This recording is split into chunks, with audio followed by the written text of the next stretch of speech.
Hello नमस्कार विद्यार्थियों, कैसे हैं आप सभी। आशा करते हैं आप सभी बहुत अच्छे होंगे। तो आइए आज हम पढ़ेंगे क्लास 10th का मैथ प्रश्नावली 1.3। चूंकि हम 1.1 और 1.2 देख चुके हैं, तो देखिए 1.3 कह रहा है कि सिद्ध कीजिए कि √5 एक अपरिमेय संख्या है। तो इसे हम लिखेंगे कि चूंकि हम जानते हैं कि यह क्या है, अपरिमेय संख्या है। जिसको कह रहा है कि सिद्ध कीजिए कि यह एक अपरिमेय संख्या है, तो इसके लिए हम सबसे पहले माना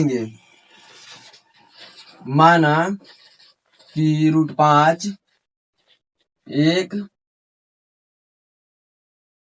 परिमेय संख्या है। तो चूंकि हम मान लिए कि माना कि √5 एक परिमेय संख्या है, तो इसे हम लिख सकते हैं इसलिए √5 बराबर P/Q, जहां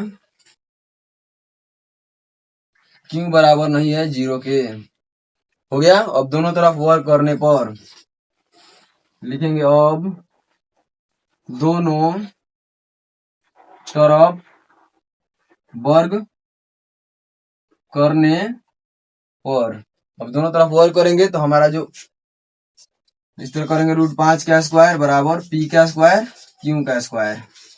स्क्वायर से रूट हट जाएगा, हमारा यहाँ पे आ जाएगा P, और यह हो जाएगा हमारा, जब रूट हटेगा स्क्वायर, जब ब्रैकेट हटेगा तो P पर भी स्क्वायर हो जाएगा और Q पर भी स्क्वायर हो जाएगा।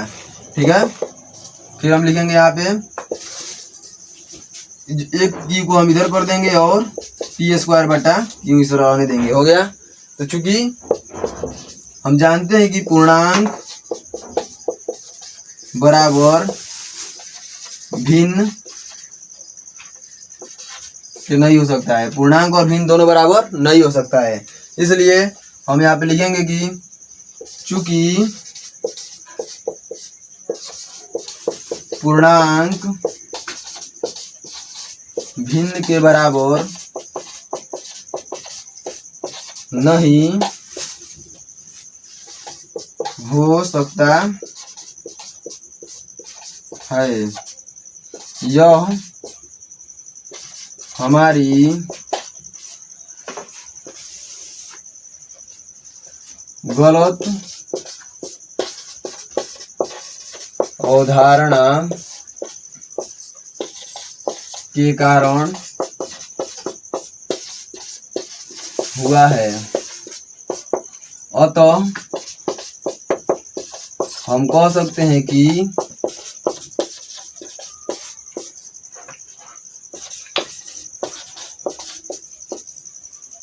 √5 एक अपरिमेय संख्या है।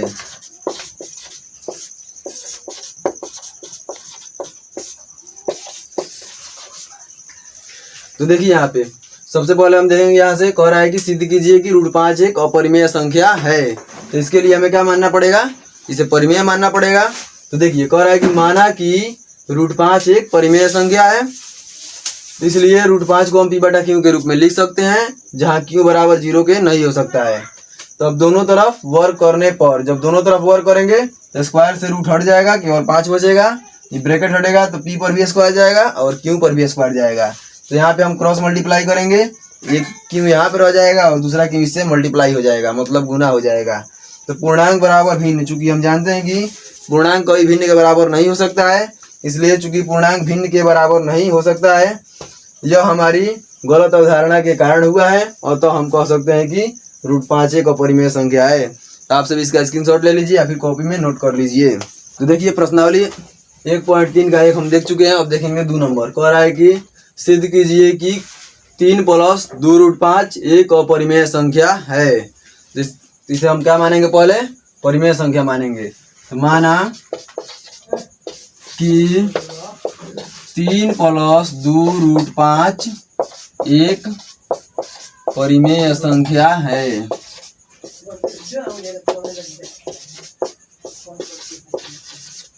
तो जब 3 + 2√5 को हम परिमेय संख्या मान चुके हैं, तो हम इसे लिखेंगे, इसलिए 3 + 2√5 बराबर P/Q, जहां Q 0 के बराबर नहीं है। ठीक है।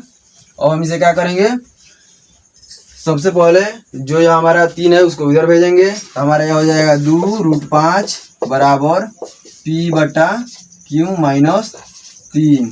तो देखिए यह हो गया हमारा परिमेय संख्या और यह हो गया हमारा अपरिमेय संख्या। हम इसको लिख देंगे, चूंकि परिमेय संख्या बराबर अपरिमेय संख्या, परिमेय संख्या अपरिमेय संख्या बराबर कभी हो सकती है जी? कभी नहीं। इसलिए क्या हो गया हमारा, यहाँ पे हमारा विरोधाभास हो गया। तो हम यहाँ पे लिखेंगे, चूंकि परिमेय संख्या अपरिमेय संख्या के बराबर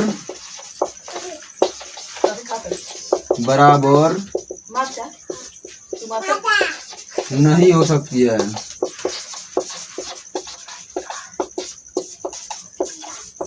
यह हमारी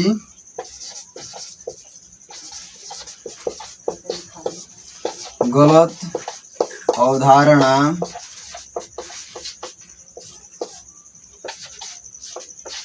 के कारण हुआ है। अतः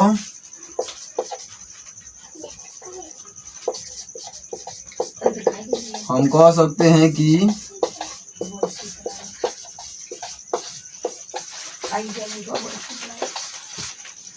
तीन प्लस 2√5 एक अपरिमेय संख्या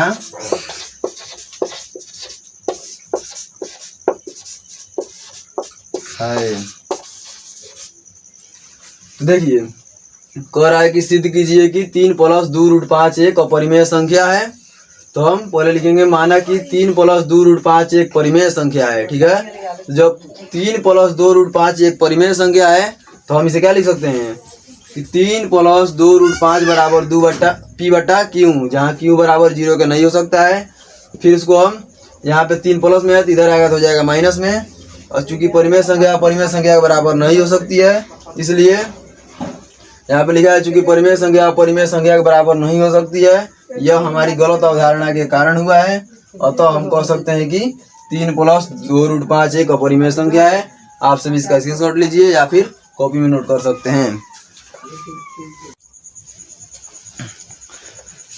तो देखिए हम अब पढ़ेंगे प्रश्नावली 1.3 का 3 नंबर क्वेश्चन। कह रहा है सिद्ध कीजिए कि निम्नलिखित संख्या अपरिमेय है। पहला है हमारा 1/√2, इसको हम पहले लिख देंगे प्रश्न संख्या 1/√2। अब लिखेंगे, माना कि 1/√2 एक परिमेय संख्या है। ठीक है, अब इसे हम लिख सकते हैं, इसलिए 1/√2 बराबर P/Q। अब लिखेंगे, अब दोनों तरफ वर्ग करने पर, अब इसके दोनों तरफ हम क्या करेंगे, वर्ग करेंगे। जब वर्ग करेंगे तो हमारे यहाँ पे हो जाएगा इसका स्क्वायर फिर P/Q का स्क्वायर। तो स्क्वायर से रूट हट जाएगा, हमारा सिर्फ बचेगा 1/2 बराबर P का स्क्वायर, ब्रैकेट हटेगा तो यहाँ पे हो जाएगा Q का स्क्वायर। हो गया। फिर हम इसको और आगे बढ़ाएंगे तो हमारा यहाँ हो जाएगा, क्रॉस मल्टीप्लाई करेंगे वज्र गुणन विधि, तो हमारा आ जाएगा Q² ऊपर, इसमें से आ जाएगा P, यह हो जाएगा 2P। ठीक है, तो फिर हम यहाँ पे लिखेंगे, क्योंकि यह हमारा भिन्न है और यह हमारा पूर्णांक है, इसलिए लिख सकते हैं कि भिन्न बराबर पूर्णांक। भिन्न पूर्णांक के बराबर नहीं हो सकता है, इसलिए लिखेंगे चूंकि भिन्न पूर्णांक के बराबर नहीं हो सकता है,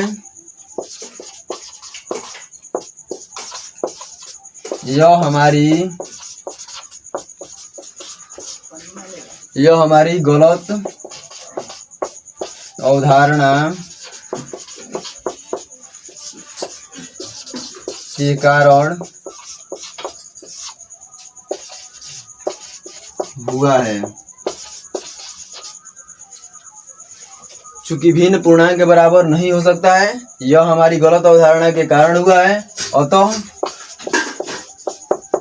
हम कह सकते हैं कि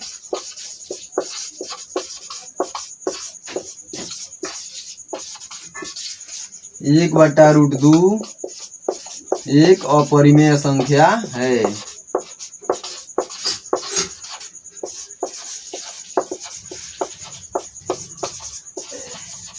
तो देखिए कह रहा है कि एक बटा रूट दो को सिद्ध करना है कि यह एक अपरिमेय संख्या है। तो हम क्या करेंगे, इसको पहले मानेंगे परिमेय संख्या। जब परिमेय संख्या हो जाएगा तो इसे हम पी बटा क्यू के रूप में लिख सकते हैं। यहाँ पे लिख देंगे जहाँ क्यू जो है 0 के बराबर नहीं है। ठीक है, अब दोनों तरफ वर्क करेंगे जिस नियम से हम लोग बनाते आ रहे हैं। फिर उसके बाद वज्र गुणन विधि अपनाएंगे और 2 हमारा ऊपर चला जाएगा, पी के पास, पी एक नीचे आ जाएगा, क्यू ऊपर चला जाएगा।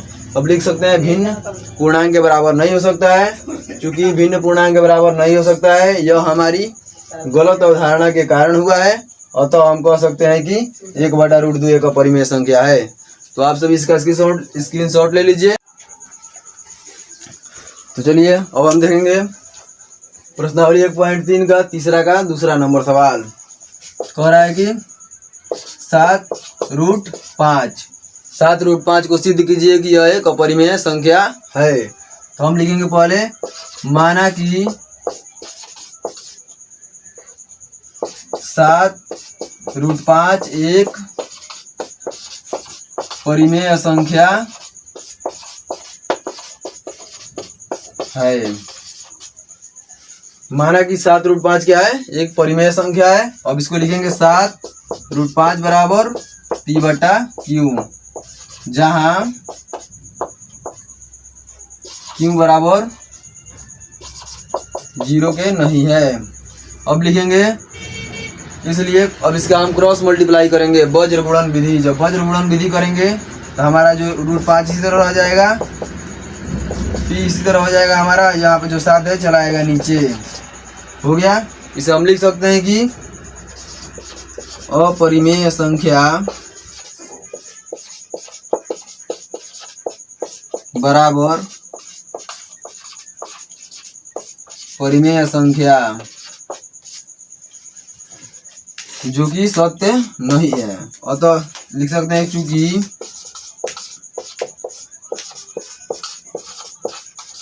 परिमेय संख्या अपरिमेय संख्या के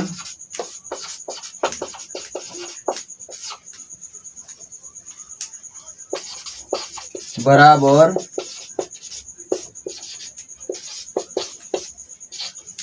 नहीं हो सकती है।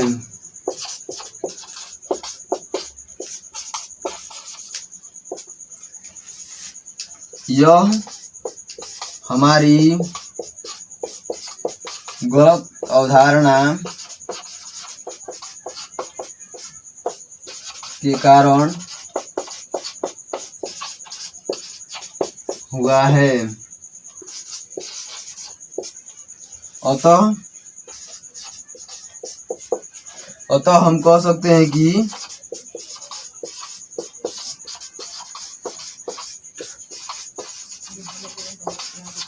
हम कह सकते हैं कि 7√5 एक अपरिमेय संख्या है।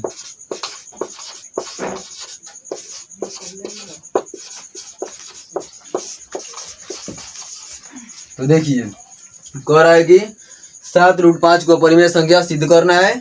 तो हम इसको मानेंगे कि यह एक परिमेय संख्या है। 7√5 बराबर पी बटा क्यू, जहाँ क्यू बराबर 0 के नहीं है।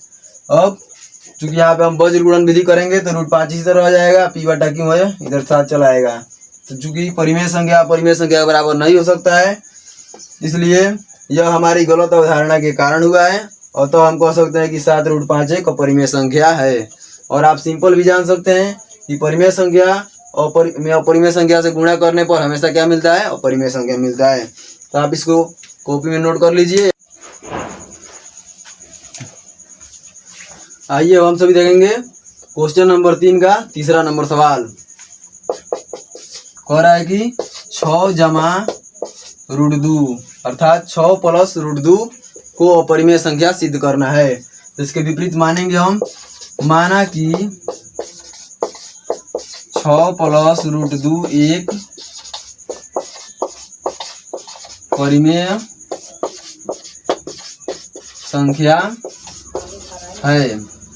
तो जब हम 6 प्लस √2 को एक परिमेय संख्या मान लिए हैं, हम लिखेंगे इसलिए 6 प्लस √2 बराबर p बटा q, जहाँ q बराबर नहीं है 0 के। हो गया। और हम इसको √2 को इसी तरह आने देंगे और p बटा q इसी तरह आएगा, या 6 को इधर भेजेंगे। जी प्लस में है तो इधर आएगा तो हो जाएगा माइनस में। जो भी बराबर के इस साइड प्लस में रहता है उधर जाने को माइनस में हो जाता है। तो हो गया हमारा यह। तो हम सभी देख रहे हैं कि अब एक अपरिमेय संख्या और ये हमारा एक परिमेय संख्या है। तो लिखेंगे अपरिमेय संख्या बराबर परिमेय संख्या जो कि सत्य नहीं है। यहाँ पे लिख सकते हैं चूंकि परिमेय संख्या अपरिमेय संख्या के बराबर नहीं हो सकता है।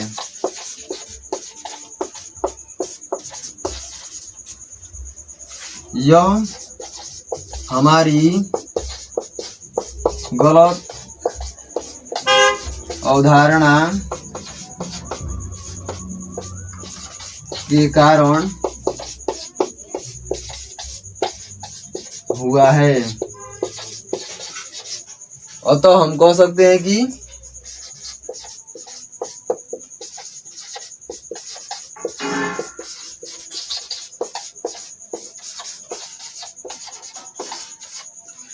छः जमा √2 अर्थात 6 प्लस √2 एक अपरिमेय संख्या है। तो देखिए सबसे पहले हम 6 प्लस √2 को एक परिमेय संख्या मानेंगे। जब परिमेय संख्या मान लेंगे तो लिखेंगे p बटा 6 प्लस √2 बराबर p बटा q, जहाँ q 0 के बराबर नहीं हो सकता है। और हम √2 को इसी तरह आने देंगे, 6 को राइट साइड में भेजेंगे तो यहाँ पे प्लस है तो यहाँ पे माइनस हो जाएगा। चूंकि हम जानते हैं परिमेय संख्या के बराबर नहीं हो सकता है। यह हमारी गलत अवधारणा के कारण हुआ है। और तो हम कह सकते हैं कि 6 प्लस √2 एक परिमेय संख्या है। तो आप सब इसका स्क्रीनशॉट ले लीजिए या फिर कॉपी में नोट कर लीजिए। तो आशा करते हैं आपको यह वीडियो अच्छा से समझ में आया होगा। इसी तरह का और वीडियो लाने के लिए आप हमें लाइक, सब्सक्राइब और इसको शेयर करते रहें। और जो भी आपको दिक्कत हो इस वीडियो के कमेंट में अपना राय लिख दें, इससे हम और आगे इसका वीडियो बनाते रहें।